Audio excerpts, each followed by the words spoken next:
So I'm Nathan Smith with Tallgrass TV, and we are here with John Snyder and Bryan, and they're with the film The Living. It was the Stubbornly Independent Award winner. So if you guys want to tell the cameras just what the film is about, and then your roles in the production of the film. Sure. The film is about a young man who hires an ex-con to kill his sister's abusive husband. That's sort of one sense. I wrote and directed it, and I have a company with John. We produced it with our other producer, Laura Du Bois. And yeah, do you want to? Sure. I mean, essentially, I was one of the producers on the film, and we, founded this company about 29 months ago, and this was the first feature that we made together. And we're in the middle of our festival run with it, and we're very happy to be here at Tallgrass. Great weather, and can't beat the kind of surroundings. You guys throw a great festival. It's 29 months plus or minus 5 months. Okay. Okay. Okay. So where did the film come from? How did the script begin?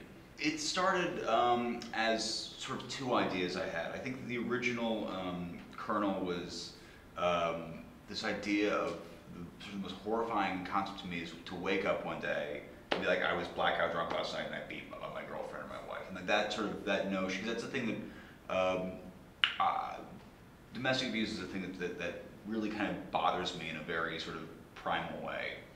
And so I sort of thought about that, and every movie where there's domestic abuse that I'd seen, that it was usually an excuse for the woman to have an affair with the hero of the movie and can just dismiss her relationship with her husband.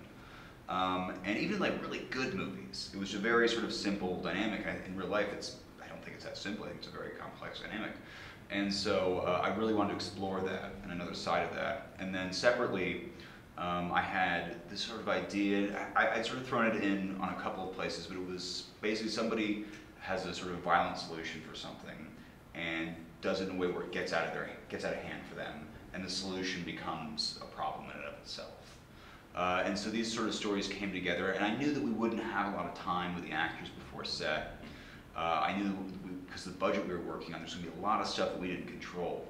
So I put these sort of two stories together in a way of saying, well, that they're interconnected, they worked well. I mean, obviously the stories are very, it's not like they act independently, they're interconnected, but I knew that in the edit I was going to have to get rid of a lot and find it in the edit, because I didn't know what was going to work and what wasn't going to work. So, our first cut was 2 hours and 15 minutes.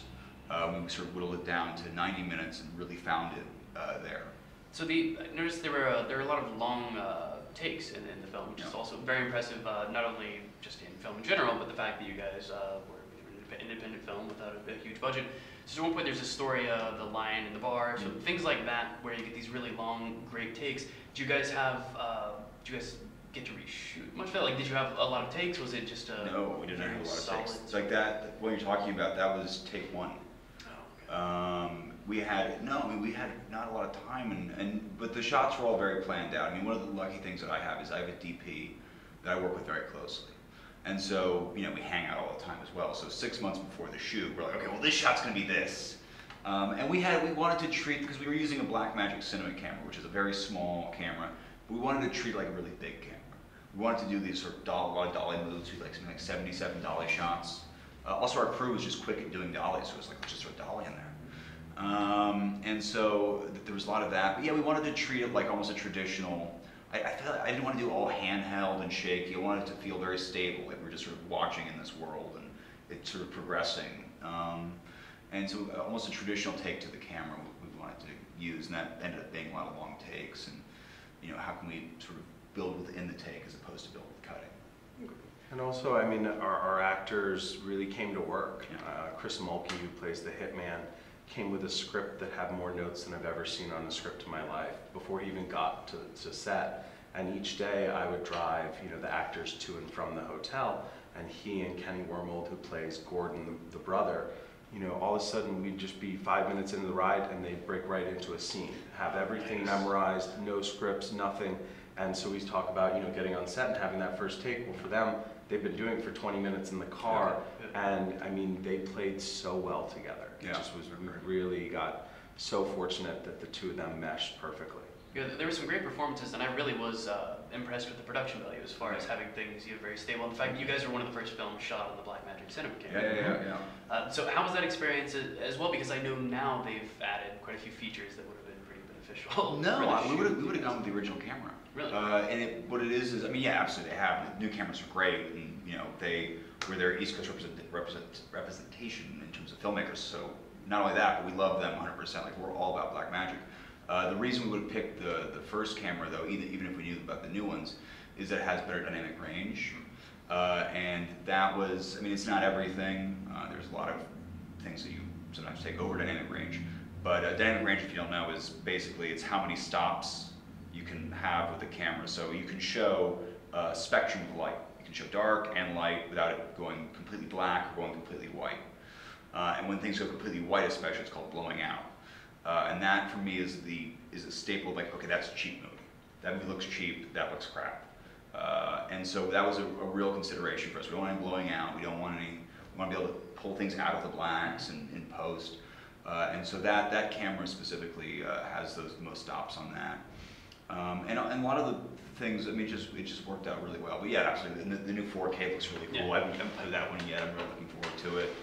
And the little 1080p cameras, that's awesome. Like a camera, yeah. Yeah, I'd love to have that. But no, we probably wouldn't have used it for the feature. We probably would have stick with the Okay. this one. What do you guys think as far as for the next feature lineup? Are you going to stick with the Blackmagic? No, I don't know. I mean, it depends on the budget. One of the great things about doing Blackmagic on this budget is that the only way we could have gotten anything close to it is using an Alexa. I don't think that I shot a feature on the Red before. I don't like the color space as much, and so I don't think we could have. By using Blackmagic, we were able to get really good glass, really good lenses. But we would probably use an Alexa if we did a bigger. The next movie would be bigger. We got 2 movies that were sort of in the pipeline. One is a feature narrative that takes place in Manhattan. It's very much about the service industry. It's sort of 24 hours in this guy's life, and he's a personal concierge, and he's very good at sort of navigating that nightlife. And so it's 24 hours. He's basically trying to go from somebody who's in a position of being servile to being sort of among those he has served. And then the other one is a documentary called How to Buy Congress. And I want to go through the process of what you would actually have to do to buy Congress. If you were able to afford it. Yeah, if you could afford it. And basically, I think the thesis of the film, I mean, I'm still finding, the thesis of the film is that any corruption laws in this country, all they really serve to do is actually hide the money. That there's nothing that you couldn't, if there were no corruption laws, there's nothing that you can do now or you can't do now that you could do then, other than it would be much more public. And so that's sort of the entry point for that. Yeah. Nice. Okay, so what was the most challenging moment on production, either pre-production or actual production itself? There were a lot. I mean, we had a crazy production. We didn't have Kenny cast until day 3. So the character Blake Gordon, who was Kenny Wormald, we literally sent out, an offer to him once we were already filming, and he needed to be on set, the 5th or 6th day of production to be on, camera the 7th day.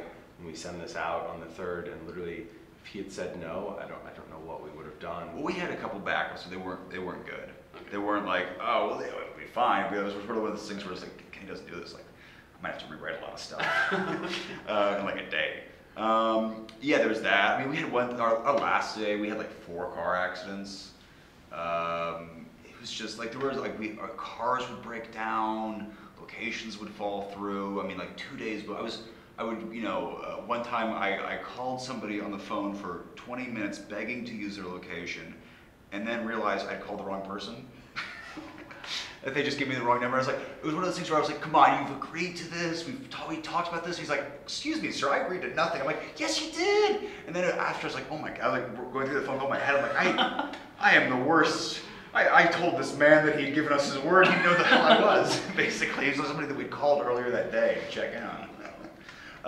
But no, but also like with those are the fun wins. Like you found the grocery store, supermarket, which is a great location. Like 2 days before it went falling through, and we shot while it was open. Yeah, that was crazy. We talked to their corporate office, not even seeing these in person. Yeah. And we basically talked to this guy in the corporate office, hundreds of miles away. He said, well, I think this store is a little bit better for you guys versus this one. And whether it was the crowd traffic with inside, the parking lot. I mean, we needed to be able to shoot outside, inside, and the entire thing. And we need like a back little area, back where they hang out. And like literally, as we're shooting that scene, there are like people in other aisles, like moving around, like, hey, sorry, could you just be quiet? I have to like stop restacking the. Yeah, it was an outlet supermarket, so everything there had been sent from other places because it didn't sell.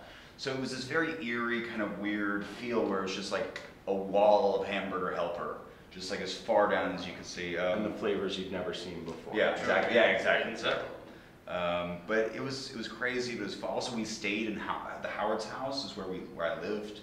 With a few other people from production. We ended up last minute using that as another person's house, just the upstairs instead of the downstairs, and also like just stole a bunch of shit from that house and production design for like other locations. Like we get to a place, like we need a little bit more here, so we just grab stuff out of the house and throw it up. Whoever owns that house is gonna watch and be like, that's my deer picture in my bedroom in somebody else's house. I mean, we put everything back, right.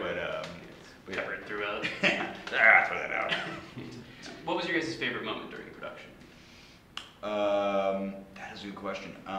When Kenny was good. When Kenny showed up and he and Malky were like good. It was probably the day we did that speech. Was their like first real scene together, and it was one of those things where I had not seen Kenny do a lot of acting. I've seen Malky, but in different kind of roles, and they just arrived. I met them the night before, kind of thing. And they did it. It was like, oh, these guys are really good together. Okay. All right. Okay. All right. I can enjoy myself now. And that was really nice. That was really, really nice. We're like, okay, good. We're good. We're solid. I mean, for me, if you remember the diner scene, you know, in the background of that, I picked up the actor who gets, you know, murdered in the diner. Oh, yeah. That morning, we drove from New York City to Pennsylvania after doing equipment, you know, rental pickups. Get to you know, location, end up having to be on set at 6 p.m. End up shooting until 6 a.m. All the while we got the most beautiful shots, like everything came together. You know, we have Kenny and Chris Mulkey doing a great job. We have, you know, Nicole Robinson and Danny Dorian doing a great job in it. And then literally I have to take one of the actors to the bus and get him back to New York City by like 9:30. And I still haven't slept the entire, you know, 24 hours plus that's going on. And then to see what we got on camera was just magical. Yeah, that was great. Then that was the day that was the day the truck broke down? Some truck broke down. The lift gate on the Jenny truck, the Genie truck broke down, and so that was difficult. Sorry, yeah, that was a rough day. That was a. And look at what happened on Yeah, screen. it was great. No, it was wonderful. That was a fun day. There's just. It's a lot of fun. It's a whole, like, there's not one day where it's all good. Like there's nice moments, but it's like there's every day I can think of like an almost tragedy, you know, because you know you do it on a budget like that. Like it's just, also the other thing was like I had day 17, a 25-day shoot. For me, day 17 was a day where it's like if everything falls apart, if like just the camera just, you know, disintegrates in our hands and the actors decide they hate us and want to leave, like by day 17 I can edit together a movie that will make sense. But up until that day, it was like, if today does not go well, then I have wasted the last year of my life because we will not have a movie. And so that's a nerve-wracking thing for like, you know, about basically 25 days every day. It's like that. At least that's my feeling. Maybe we couldn't go back and reshoot stuff. Right. So, yeah, I think that was actually the case. So what's next for you guys? We got the documentary and the feature. I want to shoot that feature in the spring. It's a little ambitious, and I kind of want to shoot the doc throughout. You know, I think there's gonna be a lot of interviews and things like that. So, if this time next year I'm in post on that feature and sort of getting towards post on that doc, I will be a very happy man. Excellent. Do you guys have anything you wanted to add? I know we've gone over it a little bit. Thank you very much for having us. Yeah, good. Thanks for The coming. festival's great so far. We've had, you know, been to some great parties. You know, looking forward to seeing some great films tonight, and looking forward to our film on Saturday night. Yeah. Thank you guys very much. Thanks for having us, man. Thank you. Thank you very much.